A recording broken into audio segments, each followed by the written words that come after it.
دوبلي سيليو 1.5 دي ام 217 ات تي كونفور 2025. هذه لونتري د غام، فعندها موتور الكتريك ريشارجابل، يعني موتور عندها دو موتور اسونس وواحد اخر الكتريك.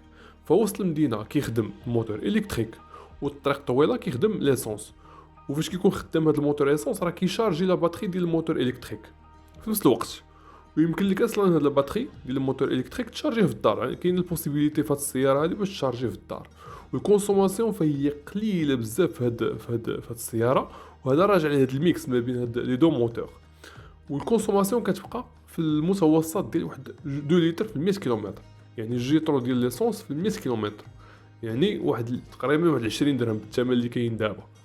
وهاد السياره فهي معفيه الاخوان من الخلاص ديال لافينيات، الدوله عافيه من الخلاص ديال لافينيات. ونسخه هافال اس 6 1.5 ات 243 اش او في ستاندار 2025 في هذه لونتري د كام، فعندها حتى هي موتور هايبريد